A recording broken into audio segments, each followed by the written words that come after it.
Hey, hey, hey. All right, welcome to Social Psychology, Chapter 13. This one's full of lots of stuff. Really cool stuff, though. All right, skipping on that. All right, so what is social psych? All right, so social psychology, as you would think, social, you're studying human cognitions, emotions, and behaviors, but instead of relating this within the self, you're relating this within or, with others. So how does it differ from sociology? Some people get social psychology and sociology kind of mixed up. Social psych is looking at how people think, how they behave and act in relation to other people and other groups, whereas social sociology looks at just the groups themselves. So they study like group trends, group behaviors. They look within societies and then different subcultures. And the method that they use to conduct research is different between the two fields. All right, so when you look at research methods in social psych, um, we, we, we, I think like a scientist. I don't mean we, I mean social psychologists. They use a lot of observations and they do a lot of experimentation. And so in a lot of their research, they have to deceive their subjects. And the reason they have to do that is if they don't, then they're not going to get um, true data that they're looking for. So when you think about social psych and you look at experiments, field and lab, we are ethics are a big thing because they're all broken all of the time. And you'll see as we go further. So a lot of them are deceived. And so why is that necessary? Well, again, if I told you, if I was doing a study about conformity and I told you that the study was about conformity, then chances are you're not going to conform in the study. So when you're doing these experiments, you use confederates or stooges, they're interchangeable words. And in most all cases, sometimes not in field studies, debriefing will happen. So that's after the deception occurs, then the researcher will come in after and say, okay, I know I deceived you, but this is why I had to do it. So that's what debriefing is. And then now everything has to be approved by the Institutional Review Board. It used to be back in the days of Milgram and Zimbardo, they could do all of these types of experiments, but today's world can't have fun anymore, can't do any of that. All right, so social cognition, the way people think about others, attend to social information, and use this information in their lives both consciously and unconsciously. So um, when you're thinking about this and trying to understand, you ever just think like, why did they do that? Why did that just happen? So one of those components relating to that is the process of making attributions or interpreting the behavior of others. So when you think of making those attributions, you're sitting there like wondering like, why did she just lick the floor? Seen that? Weird. All right, so three dimensions of attributions: controllable, stable, and internal. The controllable, uncontrollable situation, Alexa was 15 minutes late for her first date with Dennis. You have to look inside the book to see what that little story is about. It's typical. All right, we're skipping on that. All right, so social media and psychology, what is a selfie? So think about the last time you posted a professional headshot, 80s? On LinkedIn or a fun photo on Instagram. What was your motivation for doing so? So I always ask people, like, when you're posting a selfie, like, before you're thinking about posting it, what is going through your head? What is the goal you're trying to get at this? What's the aim of this? What are you looking for? Likes? Validation? Or, I mean, what is the reason? So selfies help you control the shot to highlight your best features. So a lot of times, that's why filters are amazing.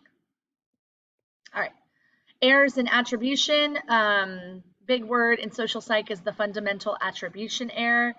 This is the tendency to overestimate the degree to which the characteristics of an individual are the cause of an event and to underestimate the involvement of situational factors. So you overestimate your contribution and then you'll underestimate the contribution of outside influences. All right, so example they use in the book is that I took victims of sexual assault and the hashtag #MeToo movement. So you can read, I forgot what page that was on, but you could read into that. The just world hypothesis is the tendency to believe the world is a fair place and individuals generally get what they deserve. And that is, the just world hypothesis is, well, there are errors in that, and then there are, what's the word I'm looking for? You know when you're stuck on a word? So what is the reason that people believe in this? So why do people, if I were to ask you, why do people believe that the world is a fair place and that you just get what you deserve? Think about that one. All right, we're going to skip on through that one. We can do that. All right, so attitudes. Your attitudes are stable.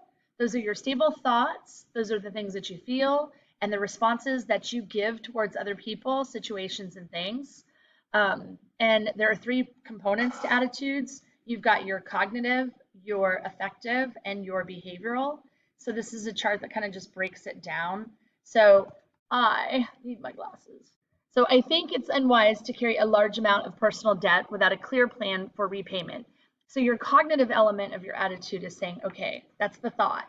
So you're thinking, and maybe you have a plan. So that is kind of your core beliefs and your ideas in how you think about certain things in your life that are stable.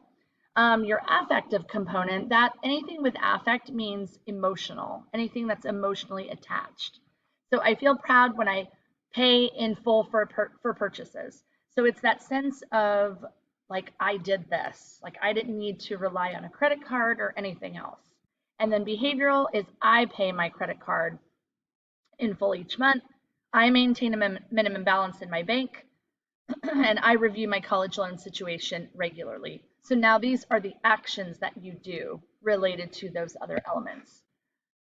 All right, so where do attitudes come from? Your nature and nurture. So it comes from genetics and it comes from your environment around you. And of course, most of the data that we get this information from comes from twin studies because they're the most fascinating studies because you'll have twins that are reared apart and are raised by 2 different families, and you'll see a lot of the same traits within the siblings. Oh gosh, I can't talk. All right, let's get on that. Cognitive dissonance, that's another social psych term, a state of tension that results when behaviors are inconsistent with attitudes. All right, what was I gonna, let's see, I said I like the boring task because I got paid $20, not because I actually liked it. Yes, okay, that's a good little example because it is kind of opposing views. You're kind of fighting your own what you're saying, like convincing yourself, if that makes sense.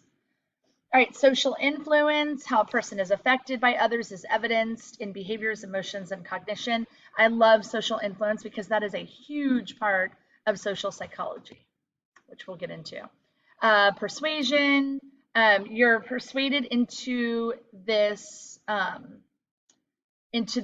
belief, into this buy-in of something, and other people are trying to, to sway your attitude or your belief towards something to change your behavior. And they do that through what Carl Hovland calls the 3 factors of source, message, and audience. So your source is the person that is trying to sway you or persuade you, are they credible?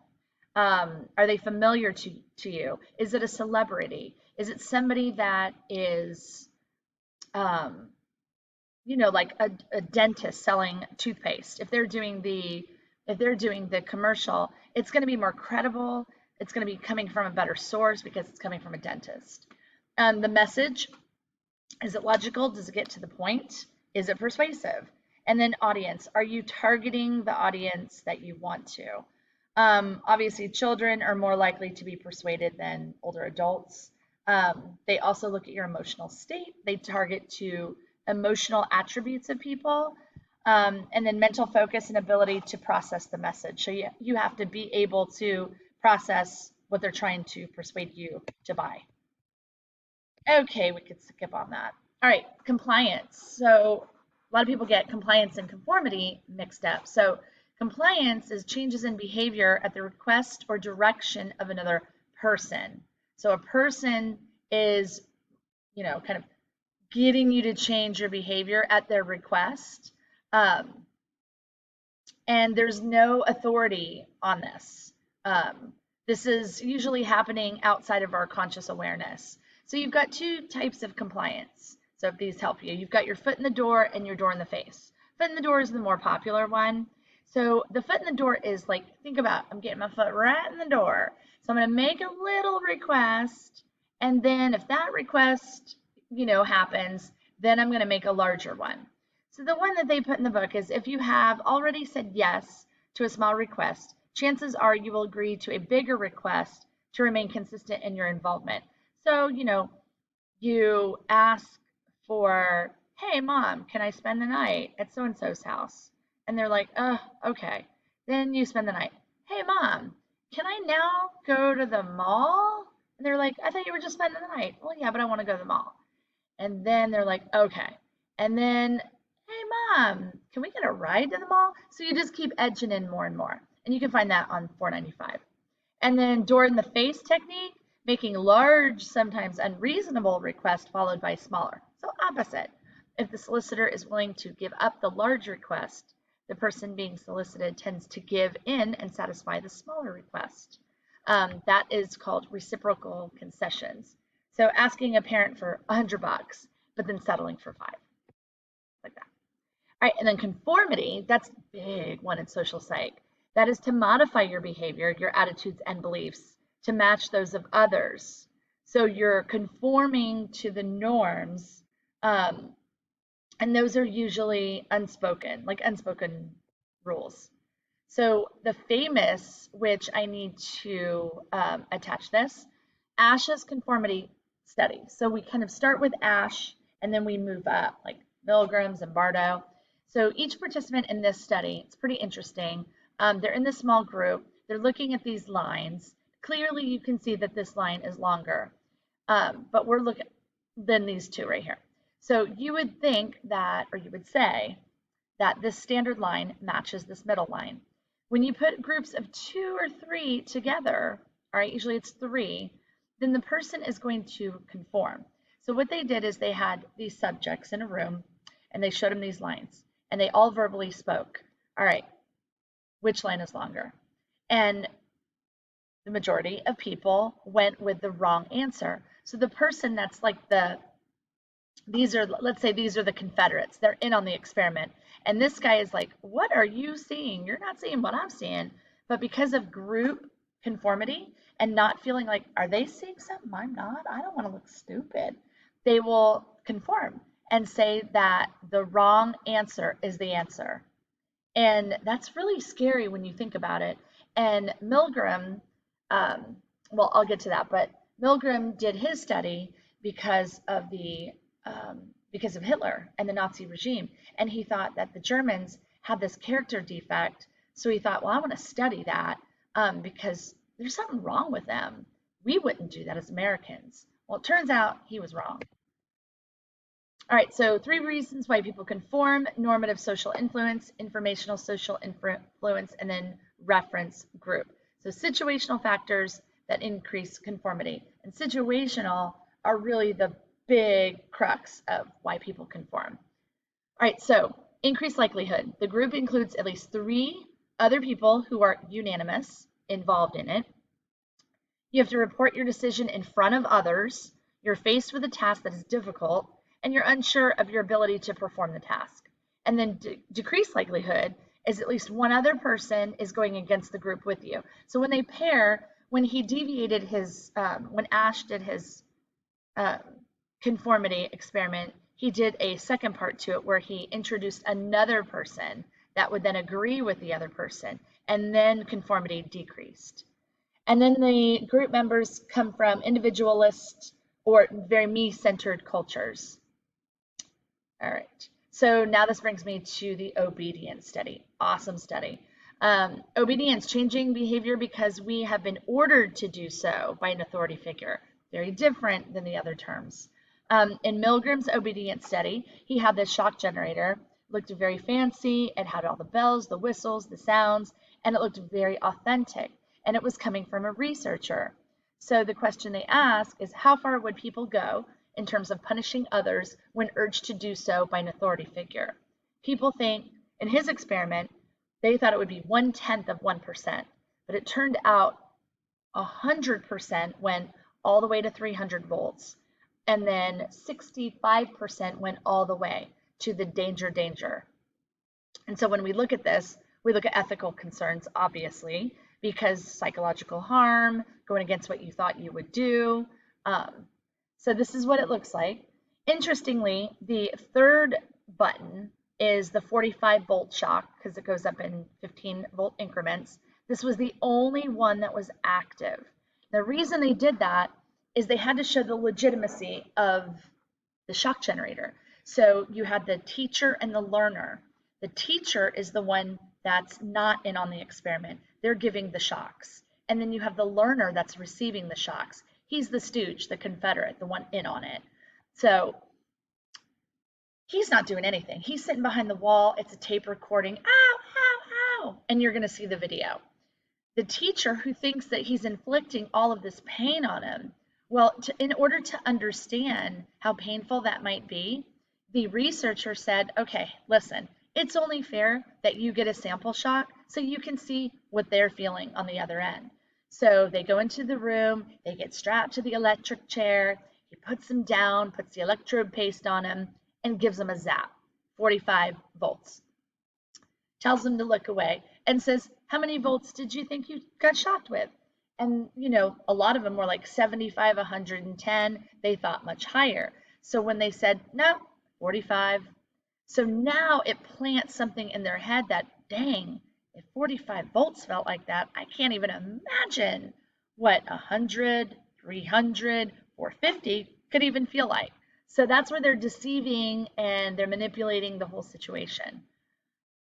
So legitimacy of the authority figure, the physical distance between the authority figure and the participant, the physical distance between the learner and the participant, and then the presence of other teachers are the factors that play into this obedience. Okay, we're gonna, diffusion of responsibility. That's another good one. I'm gonna attach a lot of videos to this. The sharing of duties and responsibilities among all group members that can lead to feelings of decreased accountability and motivation. The big one attached to this is the Kitty Genevieve story. This was a situation where she was coming home from work. This guy named Mosley found her. He stabbed her, raped her in front of 38 bystanders that watched. So it's a crazy case where which diffusion of responsibility is where other people saw it happening and they just assumed that other people would help. They look at that, okay, this is a shared commitment, and I don't know, and that was known as the bystander effect. And so we think that other people are around, so we diffuse our responsibility because other people will help. So, all right, so how can you reduce social loafing in your work groups? Have members designate and take responsibility for tasks. So if you have to work in a group and you ever work in a group where you feel like you're taking all the responsibility in, these are ways to have it so that everybody is doing their part. So designating responsibilities, having members submit their parts before the due date, ensuring that all members are presenting, using technology to work together. You know we're doing that now. And then identify a task that each person can perform with confidence and success. So you don't want to have all your friends in a group. You want to have a person, each person who has a strength in that group. All right, let's skip on that. De-individuation is the diminished sense of personal responsibility, inhibition, or adherence to social norms that occur when group members are not treated as individuals. If you want to look in the book, there's a really cool little study. It's the Halloween study. Okay, so then other terms, group polarization, groupthink. Groupthink is when members, they maintain their cohesiveness. So they, in their decision making, they don't look at other alternatives. They go with, okay, this is what we're doing, this is what works, and we're all agreeing to that. So it's one big groupthink. So when you look at history, disasters like the sinking of the Titanic and the Challenger explosion, those are examples of groupthink mentality. All right, so this is what I told you about the bystander effect. This is Kitty Genevieve's. So the technical, explanation for bystander is the tendency for people to avoid getting involved in an emergency they witness because they assume someone else will help. And that is the result of the diffusion of responsibility, like I was saying before. And then this is the case of Kitty, which I will show you in a video. All right, so aggression. So now we're going to get into some Bardo. So aggression, intimidating or threatening behavior or attitudes intended to hurt someone.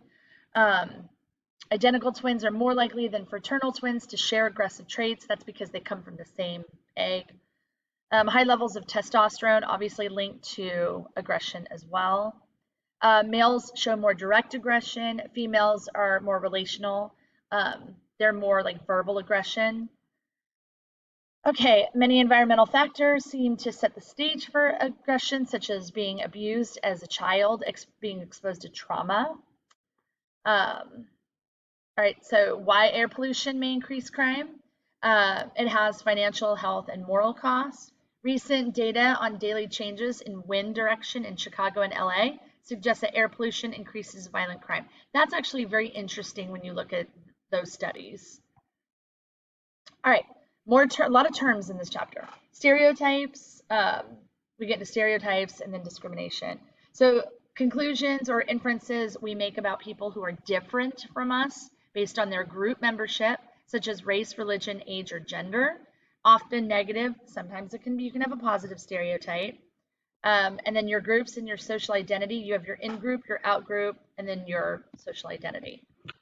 Then you have discrimination and prejudice. Again, a lot of people get these words a little mixed up that I've seen.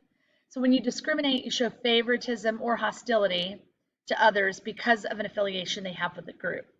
And that can stem from what's called ethnocentrism. And that's seeing the world only in your eyes, your perspective, not looking at other views. And then prejudice then is holding hostile negative attitudes towards an individual or a group of people. That is overt, so it's seen. It's explicit, so it's very out there. So you just have to be aware of the two different terms. This is a good kind of explanation visually of stereotype, prejudice, and discrimination. This is another case that I'm going to put up quite a few videos for this on, this was a third grade class. It was such a good study, really showed in discrimination. When I first watched it, I was like, oh my gosh. But then after, I realized her point of doing this. And she traveled the world. She's been on a lot of talk shows discussing discrimination. So I'm going to be posting that. We're going to skip over that. The Stanford Prison Study, that was the one we were going to watch, but because of class time, it's a little bit longer than class time. This is a movie. It's now a movie, but I'm going to attach the documentary. It was in 1971.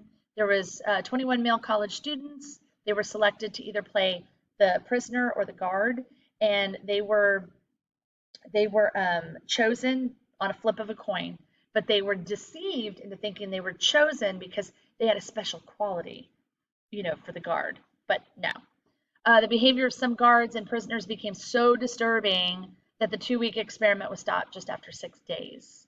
So again, great movie. Zimbardo, who was the researcher on this, he actually was at the location during the filming of the movie because he wanted to make sure that it was accurately portrayed and that there was no Hollywood, stuff.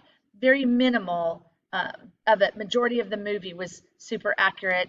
The mannerisms, how they moved, how they talked, just like the documentary. So your social roles, the positions that we hold in social groups, and the responsibilities and expectations associated with these roles. So if you want to be a social psychologist, let's say you want to get into social psychology, then your track is going to look at social behaviors. You're going to look at social trends. So you might want to work at Facebook or Instagram where you're kind of behind that screen and people don't see you and they're looking at social trends. When do people post the happiest things? When do they post the most depressing things? Those are all done by social psychologists. They're on the inside, they're researchers looking at behaviors. Whereas clinicians, we then take those behaviors and discuss those out. But social psychology is super intriguing. All right, and this talks about altruism. That's just helping for no expectation of getting anything in return.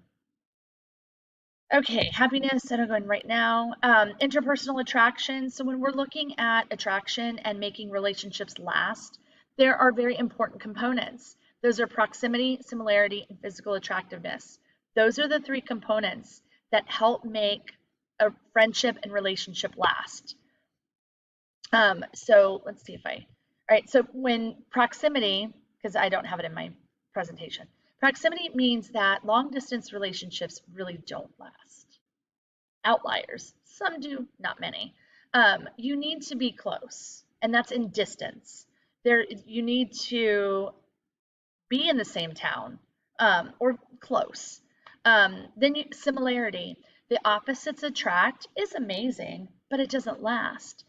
When that attraction is like, oh, well, it's the same when it ends. It's like, oh.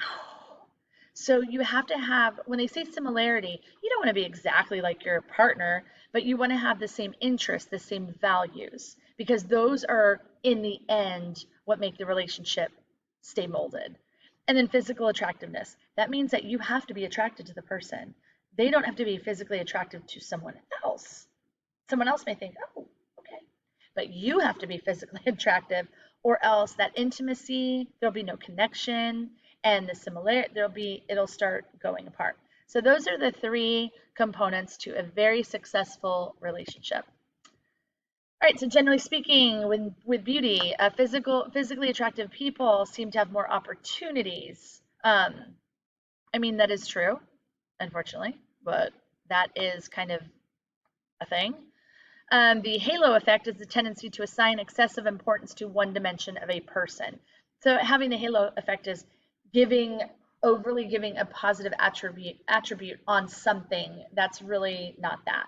So if it's like a certain part of your looks and you're like, oh, this is the reason that I am so good at this, when really that's not the reason. Okay, Sternberg's theory of love. There are different kinds of love resulting from combinations of three elements. So you've got your passion, your intimacy, and your commitment. The ideal form, consummate love, combines all three elements. Relationships change over time, reflecting a different balance of the three elements. So with your partner, you need to grow with your partner. So you're going to change and they're going to change, but it's important that the change is happening together, because that's another, oh, well, I fell out of love with you. We grew apart. That can happen. So you have to make sure that you keep in check with each other. Stay and have date night. I wish I would have known all this before. Whatever. I don't think it would have helped in that situation. But anyways. All right. Investment model of commitment. Decisions to stay together or separate are based on happiness with the relationship, ideas of what life would be like without it, and personal investment. So these are things that you have to think about, not make rash decisions about breaking up with a partner. All right, using what you've learned to be conscious of the attributions you use to explain behaviors of others. So be mindful of that. Attitudes can have a powerful impact on behavior. Behaviors are constantly shaped by your social interactions, both as an individual and as a member of a group. Understand the dangers of prejudice, discrimination, and stereotyping. I think we've really learned a lot about that over the last couple of years. Know the human suffering caused by aggression. Be kind and helpful to others, and allow yourself to experience love.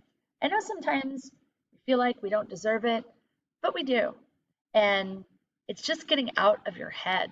It's allowing yourself to be appreciative of yourself, to respect your body, respect your person, respect your individual traits, and just be like, you know what? It's okay to look in the mirror and say, I'm good. I'm worth it. You know, if you think about how much time you spend, mm, that's not good. That's that's the opposite of vanity. So there's that healthy balance of, hey, I'm worth this. You need to compliment yourself. You need to put yourself first. That's where that self-esteem grows and you feel good about yourself. Because let me tell you, you could be in a relationship with somebody and still be quite alone. But once you learn to be very good with who you are and love who you are as a person, that's when them relationships blossom. All right, with that said, I am out of here. I will see you next presentation. Peace.